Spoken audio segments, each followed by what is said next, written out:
বাংলাদেশের মানুষের চরিত্রের সঙ্গে যদি কোনো কবি যায় সেই হচ্ছে কাজী নজরুল ইসলাম। আমাদের বাংলাদেশে গবেষণাগার প্রতিষ্ঠান এগুলো আছে, কিন্তু সত্যিকারের গবেষণাটা আমার বিবেচনায় এখন হয় না। এই মানুষের সংক্ষিপ্ত আলোচনা করতে হলেও বেশ লম্বা সময় দরকার। আমি এতক্ষণ বসে বসে তার যে জিনিসগুলো লিখলাম, তিনি কবি, বিদ্রোহী কবি, মানুষের কবি, সাম্যবাদের কবি, প্রেমের কবি।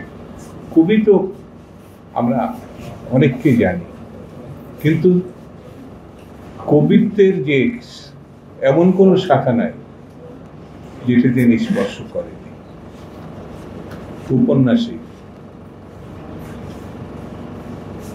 প্রাবন্ধিক, নাট্যকার, সাংবাদিক এবং সম্পাদক পত্রিকার, গীতিকার, এখানে একজন গীতিকার বক্তৃতা করলেন, একজন সম্পাদক সাংবাদিক বক্তৃতা করলেন, সুরকার, গায়ক। এই যে আমাদের একজন গায়ক আমার সময়ের জাকের গান শুনিয়েছে, সে তো ছাত্র রাজনীতির সঙ্গে ছিল।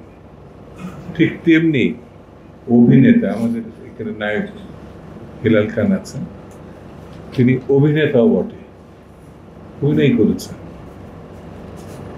অনুবাদক, সৈনিক, ভাবা যায় কবি এবং সৈনিক একটা চরিত্রের মধ্যে যায়। সব থেকে বড় কথা, তিনি রাজনৈতিক কর্মী এবং নেতা ছিলেন, কীর্তি কিষাণ পার্টির নেতা ছিলেন।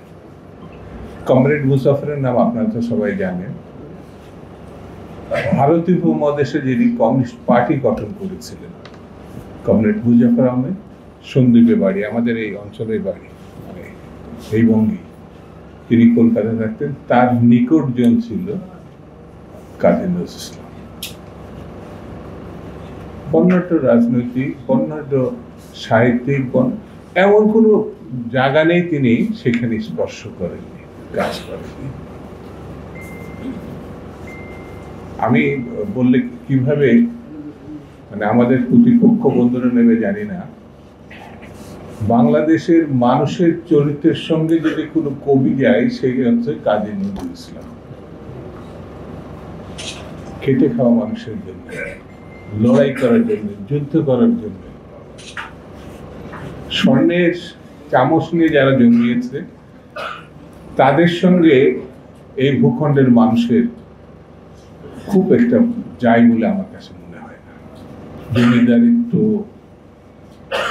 লাটবাহকদের সঙ্গে চলা, যত বড় কবি হোক তার সঙ্গে কাজী নজরুল ইসলামের ওই জায়গায় ছাড়া তিনি সাধারণ মানুষের কবি, সমতার কবি, সাম্যের কবি, লড়াইয়ের কবি, সৃজনশীলতার কবি। এই কবি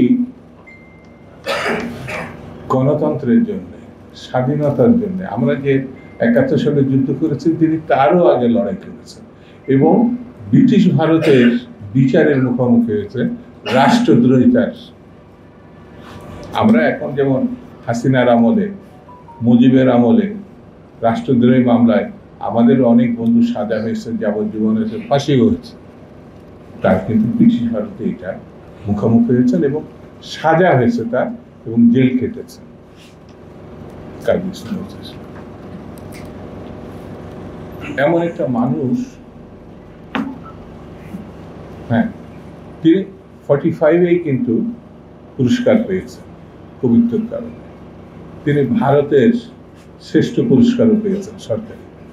ঠিক তেমনি ঢাকা বিশ্ববিদ্যালয় পিএইচডি অনারারি পিএইচডিও দেওয়া হয়েছে, অর্থাৎ তিনি ডক্টর কাজী নজরুল ইসলাম। এখানে বক্তৃতা করতে করতে চলে গেলেন। কাজী নজরুল ইসলামের কাজ করে আমাদের স্ট্যালিন, অনেকগুলো গুরুত্বপূর্ণ কথা সে বলেছে। আমাদের বাংলাদেশে গবেষণাগার প্রতিষ্ঠান এগুলো আছে, কিন্তু সত্যিকারের গবেষণাটা আমার বিবেচনায় এখন হয় নাই। তিনি উপেক্ষিত থেকে গেছেন, ভারতে থেকে গেছেন, বাংলাদেশে থেকে গেছেন, কিন্তু উপেক্ষিত থেকে গেছে। আমাদের যদি সত্যিকারের লড়াইটা দেখো, তার প্রতি তাকে আমার কাছে মনে হয় শহীদ জিয়া রহমান তার স্বল্প জীবনে যতটুকু সময় পেয়েছেন কাজী নজরুল ইসলামের প্রতি তার যে চিন্তা ভাবনা, চেতনা, মমতাবোধ, দেখেন আল্লাহ তাকে মৃত্যুর সময় কাঁধে তার কাফনটা নিয়ে, এই যে সুযোগটা, এটা সবাই ভাবে তো জোটে না। একজন রাষ্ট্রপতি, প্রেসিডেন্ট, বিএনপি যে রাজনীতিটা করে, সাধারণ মানুষের রাজনীতি করে, গরিব মানুষের রাজনীতি করে, স্বাধীনতার রাজনীতি করে, সাম্যবাদের রাজনীতি করে, খেটে খাওয়া মানুষের জন্য রাজনীতি করে, বিএনপি রাজনীতির সঙ্গে কাজী নজরুল ইসলামের ভাবনা, চিন্তা, চেতনা, চরিত্র আমি বলবো একাকার।